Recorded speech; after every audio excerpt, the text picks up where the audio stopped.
Lieutenant Emmanuel Dubé, chef de centre du centre de secours de Paimpol. J'ai 57 ans et ça fait 30 ans que je suis sapeur-pompier professionnel.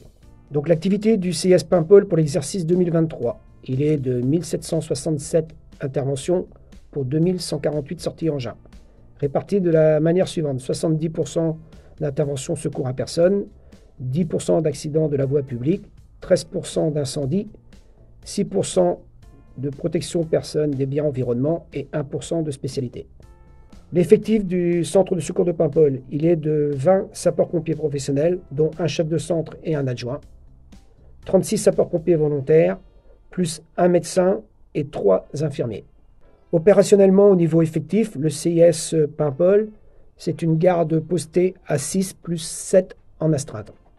Donc les moyens du CIS Paimpol, c'est 3 VL, 2 véhicules de secours à personne, un VTU, 2 FPT, un VSR, une EPS 25 mètres, un CCF, un VTU d'unité feu d'île, un véhicule plongeur, une VLHR, un BLS et un bateau de sauvetage qui permet de faire les transferts pour l'île de Bréa vers le continent, de transporter également les troupes en cas de renfort sur Bréa et également en appui des spécialités SAL, SAV et feu d'île.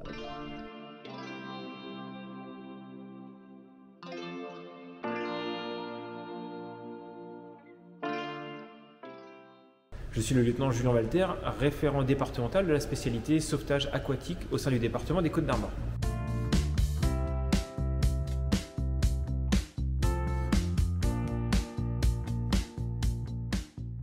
En Côtes-d'Armor, pour cette spécialité, ce sont 200 personnels formés au risque nautique. Les personnels sont répartis dans 21 centres de secours sur la côte, mais également sur le reste du territoire, notamment autour du lac de Guerlédan. Les interventions ont lieu sur les 380 km de côte qui bordent le département, d'est en ouest. Comme je le disais, nous intervenons également sur les 6700 km de cours d'eau, les 14 lacs et 43 plans d'eau que compte le département. Pour nos opérations, nous sommes équipés de 16 embarcations de type semi-rigide de 5 mètres, dont une positionnée au port de 5 quais en permanence. Nous avons 2 embarcations plus grandes, une de 9 mètres au port de 5 quais, plutôt dédiée pour les plongeurs, et un bateau de sauvetage, le Maine-Garot.